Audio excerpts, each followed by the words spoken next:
Okay, I'm here with Chris. Chris is one of my favorite past clients, not just because he's a past client, but because he's one of my favorite people. And the topic that I'm talking about this week is right up your alley, and you don't even know it. You have no idea what I'm going to ask you here. You have no idea. So um, it's going to sound like a dumb question, but I'm going to start with the most basic question, which is, how can you be so nice all of the time?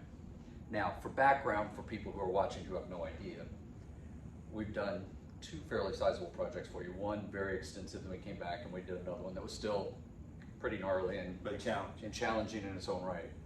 But through all of the length of that project, you have always been nothing but nice. And I know there were times where you probably didn't even want to be nice about a something or another, but you still were. And the background on this is we had a really challenging client recently, not even a project, but a client that called and was very mean to one of our employees, and then I called her and she was very not nice to me, and I declined to do the project because I think that it's important. Our criteria are that I say we have three criteria. Are you nice? Are you reasonable? And do our budgets relatively align with one another? But it's one thing to be nice when you're having an initial conversation. It's another thing to literally do a project and stay nice and be able to interact throughout. So because you are that way, I do want to ask you, like, sincerely, what makes you think that way? Even when you want to be mad, you don't get mad, and I want to know why. Well, part of it stems in just a belief system. Right. You know, that you're always going to get farther when you're actually willing to work with people. And Yep. and I think the biggest thing to me is just understanding that whether I'm dealing with you or one of my clients, that when I'm looking at you, I'm looking at another human being that's not perfect. Yep. And so as long as I know that the other person is going to be accountable to me and I will be accountable to you. So I don't have a level, number one, out of the gate of the expectation of perfection. Right. And so I've also found that if there is an issue that you come up with on a project, it's way easier to work together to fix it than it is to take your corners and fix it, because it never goes well there. So it's about relationship, because much like the way that we run our business here,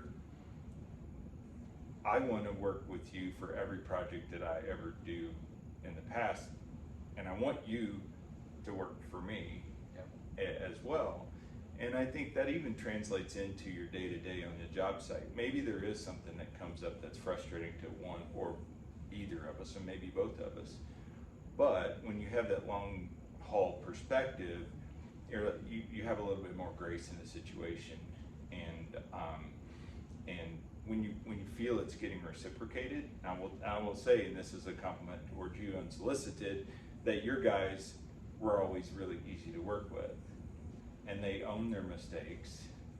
And if it meant they had to stay to 6 o'clock at night to fix something that they just didn't feel like they got the way they wanted it, they were accountable, and that makes a big difference to me in how you do that. So, but at the core, being nice will take you a lot farther than being abrasive.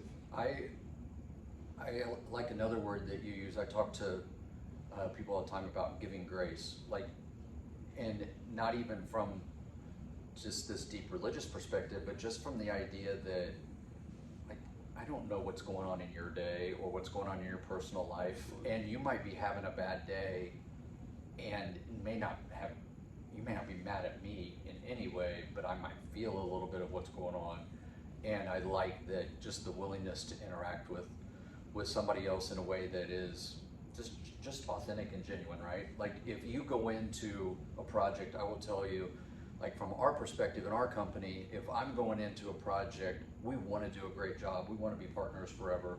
We want every one of your projects and every one of your friends and your family and your coworkers' projects, if it worked out that way. And those things are earned. So you're starting from a baseline of assuming that somebody wants to do good instead of assuming that they're going to try to take advantage of you, right? That's really the bottom line. Yeah, you know, I'm guess there's probably two sides of looking at trust. Is you either start with a trust balance, and some people like myself, I always start with trust balance, and so you get to spend that, but at some point in time you run out of money. Yep. But then on the other hand, you have people that take a perspective. You're at a trust zero until you earn it, and I just have found that giving someone a little bit of a trust balance to start with is good, and it's better for building relationships, because it's hard to be graceful when you don't trust someone. That's true. No, that's very true. What else would you suggest to people that struggle with that idea of coming in with a trust balance, or coming in with the idea, maybe somebody's been through a bad experience? You know, my suggestion would be kind of do some of that homework on the front end and get to know the potential partners early before you get to a place where you feel like you're trapped and you are going to be at one side of the table of another, right? Or the other. Like, having conversations early to get that comfort level before you jump in. Absolutely. It's perfect timing to ask me this question. I read a book earlier this year. The name of the book is Trust. It's written by Henry Cloud, and I read it from a perspective as I want to understand how to better serve my clients. And in his eyes, and he's a business consultant, in his eyes, you know, there's five, he breaks trust down into 5 components, but the first 2 things of trust are understanding and motive. And those 2 to me, in a business sense, are really important. So if I know that you're trying to understand what I'm trying to accomplish, or what I want, like the questions that you ask us when we started our project, is this your forever home? Yeah. You know, what level of finish do you want? You know, is this, you know, what grade? And all those things, and you were seeking to understand us. Yes.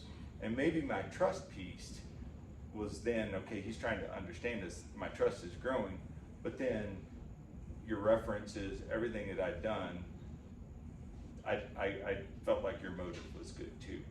So then you're already a long way along in the trust thing.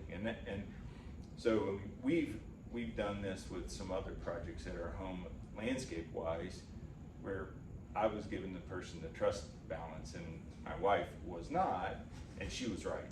You know, and so, and I will freely admit that, and the projects didn't go as well. So, I mean, it is all about understanding and then the motive behind it that are based and foundational in that. Well, I appreciate you talking about it. I don't want to take a lot of your time, but I just wanted to get a sense. I think you went down a path that I would have never even thought that you were going to go down with, but I love it because it's actually very authentic. And when we think about relationships, when we think about doing a project, we're thinking about building relationships, right? And I mean, just the fact that I could reach out to you and say, hey, can I put you on video, and not even tell you what it was, just to have a conversation, because I knew I was going to get a real answer, speaks a lot to the relationship that we were able to build just through doing projects. I can pick up the phone and call you.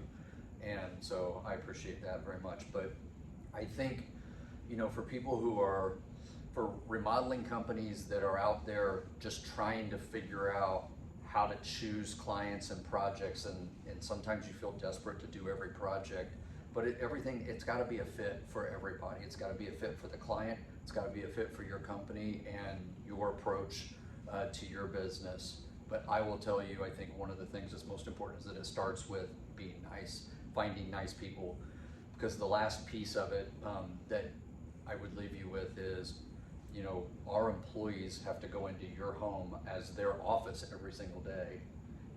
And there's a very, very vast difference between going to work for somebody that they trust and respect and enjoy, which they very much enjoy working for you and your family, as opposed to other situations. Like I don't want to put people in that situation where they dread going to work every day, because that's not fun for any of us, right? And it's not fun for the client either. So find your fit, but find nice people like this to work with. And thank you very, very much for doing it. Appreciate it.